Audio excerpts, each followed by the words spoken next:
अस्पृश्यों को सदैव यह स्मरण रखना होगा कि उसकी राजनीतिक शक्ति भले ही कितनी विशाल हो, किसी काम की नहीं होगी यदि विधानमंडल में प्रतिनिधित्व के लिए वह हिंदुओं का मुंह देखेगी, हिंदुओं का मुंह ताकेगी। हिंदुओं के राजनीतिक जीवन के आधार तो ऐसे आर्थिक और सामाजिक हित हैं जो अस्पृश्यों के हित से सर्वथा प्रतिकूल हैं, हमेशा उलट हैं। हिंदुओं से सामाजिक न्याय की अपेक्षा नहीं की जा सकती। ये मैं नहीं कर रहा हूं, ये डॉक्टर अंबेडकर के शब्द हैं। वॉल्यूम 10 पेज नंबर आप चले जाएं और देखें, 313 से लेके 16 तक ये पेज आप देखें, वहां पे सारे रेफरेंस मिलेगी। ये उत्तर प्रदेश सहित 5 राज्यों में चुनाव है। पंजाब में चन्नी सीएम के कैंडिडेट घोषित हो चुके हैं। अंबेडकर की चेतावनी क्या थी अस्पृश्यों के लिए अर्थात शेड्यूल कास्ट के लिए, उस पर आधारित है यह एपिसोड। दोस्तों, रतनलाल बोल रहा हूं, काम की बात में आपका स्वागत है और पेश है अंबेडकर रामा। चलिए लिए चलता हूं डॉक्टर अंबेडकर के इस लेख पर। उन्होंने लिखा कि दुनिया के सभी देशों के निर्धनों के लिए यह स्वाभाविक ही है कि वह सुस्थापित व्यवस्था के प्रति विद्रोह करें। उनके इतिहास का अध्येता, उनका इतिहास पढ़ने वाला उनके इस विचार से प्रभावित हुए बिना नहीं रहेगा कि उन्हें किस प्रकार विजय प्राप्त होगी। धर्म युग में यानी मध्यकाल में निर्धन इस आशा पर जीवित थे कि अंततः आध्यात्मिक शक्तियां उनके हितों को पूरा करेंगी, उन्हें अधिकार दिलाएंगी। धर्मनिरपेक्ष युग, जिसे हम आधुनिक युग कहते हैं, आज का युग, निर्धन इस आशा पर जीवित रहते हैं कि ऐतिहासिक भौतिकवाद, हिस्टोरिकल मटेरियलिज्म की शक्तियां स्वतः बलवान से उनका बल छीन लेंगी और उनके स्थान पर निर्धनों को बिठा देंगी। आगे डॉक्टर अंबेडकर लिखते हैं कि इस मनोविज्ञान की दृष्टि से जब हम हिंदू समाज व्यवस्था के विरुद्ध विद्रोहियों की भूमिका में अस्पृश्यों की कल्पना करते हैं तो हमारा मन उनकी इस अनुभूति के लिए बधाई देना चाहता है कि न तो आध्यात्मिक शक्तियां और न ही ऐतिहासिक शक्तियां सतयुग ला पाएंगी। वे भली भांति जानते हैं कि यदि हिंदू सामाजिक व्यवस्था धाराशायी हो सकती है तो वह केवल 2 दशाओं में हो सकती है। पहला, कि उस पर लगातार प्रहार होते रहना चाहिए, और दूसरा कि वे उस पर लगातार प्रहार तभी कर सकते हैं जब वे विचार तथा कार्य में हिंदुओं के बंधन से मुक्त हो। विचार तथा कार्य में हिंदुओं के बंधन से मुक्त हो। इसी कारण अस्पृश्य आग्रह कर रहे हैं कि उनके लिए पृथक निर्वाचन मंडलों, सेपरेट इलेक्टोरेट और पृथक बंदोबस्तों की व्यवस्था हो। इसके उलट हिंदू यह बता रहे हैं कि अस्पृश्य अपनी मुक्ति के लिए हिंदुओं पर निर्भर रहे। अस्पृश्यों से कहा जा रहा है कि शिक्षा के सामान्य प्रसार से हिंदू तर्क संगत ढंग से आचरण करने लगेंगे। अस्पृश्यों से यह कहा जा रहा है कि अस्पृश्यता के विरुद्ध, अनटचेबिलिटी के खिलाफ सुधारकों के सतत प्रचार से निश्चय ही हिंदुओं का नैतिक कायाकल्प हो जाएगा और उनकी अंतर्म आत्मा जाग जाएगी। अतः हिंदुओं को अस्पृश्यों की सद्भावना और कर्तव्य परायणता पर भरोसा रखना चाहिए। यह हिंदुओं की सोच है। इसकी व्याख्या करते हुए डॉक्टर अंबेडकर लिखते हैं कि कोई भी अस्पृश्य इस पर विश्वास नहीं करता। यदि ऐसा करने वाला कोई है तो वह पाखंडी है और हिंदुओं की हां में हां मिलाने के लिए तैयार है ताकि हिंदुओं की अनुकंपा से, उनकी चाकरी से वे अस्पृश्यों के लिए आरक्षित सीटें अपने हथिया सके। वे अस्पृश्यों के ऐसे परभक्षी गिरोह हैं जो किसी भी सुलभ साधन से स्वयं को समृद्ध करना चाहते हैं। आगे लिखते हैं कि अस्पृश्य ऐसी झूठी आशाओं और झूठे प्रचार के बहकावे में नहीं आते, अतः हम उन्हें चेतावनी देना चाहते हैं और इस पर टिप्पणी करना चाहते हैं। साथ ही यह प्रचार इतना लुभावना है कि असावधान अस्पृश्यों को पथ भ्रष्ट करके उन्हें अपने जाल में फंसा सकता है। अतः अस्पृश्यों को चेतावनी देना जरूरी है। आगे लिखते हैं कि सामाजिक न्याय प्राप्त करने के लिए सामाजिक आदर्शवादी सोशल आइडियलिस्ट दो एजेंसियों पर भरोसा करते हैं, एक बुद्धि और दूसरा धर्म। पहला आइए बुद्धि पे। लिखते हैं कि बुद्धि को अपना मिशन मानने वाले बुद्धिजीवियों का विचार है कि बौद्धिक शक्ति को बढ़ाकर अन्याय को मिटाया जा सकता है।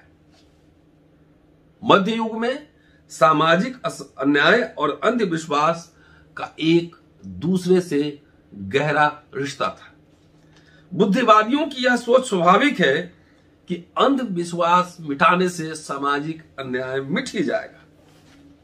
आज जो शिक्षाविद, दार्शनिकों, मनोवैज्ञानिकों तथा समाज वैज्ञानिकों का यह सिद्धांत बन गया है कि व्यापक शिक्षा, प्रिंटिंग और प्रेस के विकास से एक आदर्श समाज की स्थापना हो जाएगी।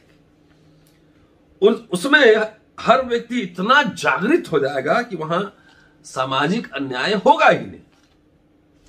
यह बात है। इसकी व्याख्या करते हैं कि क्या ऐसा संभव है? प्रिंटिंग आ जाने से, प्रेस आ जाने से, शिक्षा आ जाने से क्या सामाजिक अन्याय खत्म हो जाएगा? नहीं। सुनिए डॉक्टर अंबेडकर क्या लिख रहे हैं। लिखते हैं कि इतिहास चाहे भारत को हो या यूरोप का, इस सिद्धांत का समर्थन नहीं करता। यूरोप में ऐसी पुरानी परंपराओं और अंधविश्वासों का खात्मा हो गया जो 18वीं शताब्दी में चलन में था, फिर भी सामाजिक अन्याय का बोलाबाला है और शीघ्रता से पनप रहा है। स्वयं भारत में ही समूची ब्राह्मण जाति, उसके स्त्री पुरुष और बच्चे शिक्षित हैं, लेकिन ऐसे कितने ब्राह्मण हैं जो अस्पृश्यता की धारणा से मुक्त हैं? उनमें से ऐसे कितने हैं जो अस्पृश्यता के खिलाफ जिहाद छेड़ने के लिए आगे आए? उनमें से ऐसे कितने हैं जो अन्याय के विरुद्ध अस्पृश्यों के संघर्ष में उसका साथ देने के लिए तैयार हैं? संक्षेप में, कितने ब्राह्मण हैं जो अस्पृश्यों के उद्देश्य को अपना उद्देश्य बनाने के लिए तैयार हैं? संख्या नगण्य ही होगी। आगे लिखते हैं, बड़ा दिलचस्प पहलू है, चुनाव के समय यह सब बात जरूर सुनना चाहिए। लिखते हैं कि क्या कारण है कि बुद्धि सामाजिक न्याय नहीं ला सकती? उत्तर है कि बुद्धि तभी काम करती है जब तक कि किसी निहित स्वार्थों से उसका टकराव नहीं होता। जहां वह निहित स्वार्थों से टकराती है वहां वह असफल हो जाती है, विफल हो जाती है। अस्पृश्यता में अनेक हिंदुओं का स्वार्थ निहित होता है। वह निहित स्वार्थ सामाजिक उच्चता का रूप धारण कर सकता है या बेगार और सस्ती मजूरी जैसे आर्थिक शोषण का रूप धारण कर सकता है। अतः यह बात कि अस्पृश्यता में हिंदुओं का निहित स्वार्थ है, यह तथ्य है। यह स्वाभाविक ही है कि निहित स्वार्थ बुद्धि के आदेश को नहीं मानता। अतः अस्पृश्यों को यह समझ लेना चाहिए कि बौद्धिक कर्म की सीमाएं हैं। इसी तरह जो धार्मिक क्षमता है उसकी भी सीमाएं हैं। धर्म एक समुदाय के भीतर ही न्याय भाव पैदा कर सकता है। धर्म समुदायों के अलग अलग समुदायों के बीच न्याय पैदा नहीं कर सकता। जैसे धर्म अमेरिका में निग्रो और श्वेत लोगों के बीच न्याय भाव पैदा नहीं कर सकता। वह जर्मनी और फ्रांसीसियों के बीच और उनके तथा अन्य राष्ट्रों के बीच न्याय भाव पैदा नहीं कर सका। राष्ट्र की पुकार, समुदाय की पुकार न्याय के लिए धर्म की पुकार से अधिक बलवान सिद्ध हुई है। आगे जो अस्पृश्य समुदाय हैं उनको सलाह देते हैं डॉक्टर अंबेडकर और लिखते हैं कि अस्पृश्यों को दो बातें ध्यान में रखनी चाहिए। एक, यह आशा करना व्यर्थ है कि हिंदू धर्म सामाजिक न्याय दिलाने के मिशन को पूरा कर सकेगा। हो सकता है इस्लाम, ईसाई और बौद्ध धर्म इस महान कार्य को कर सके।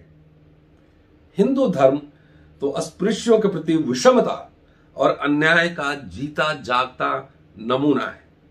उसके लिए तो न्याय के सिद्धांत का प्रचार करना जैसे अपने पैरों पर कुल्हाड़ी मारना है। उससे यह आशा करना मृग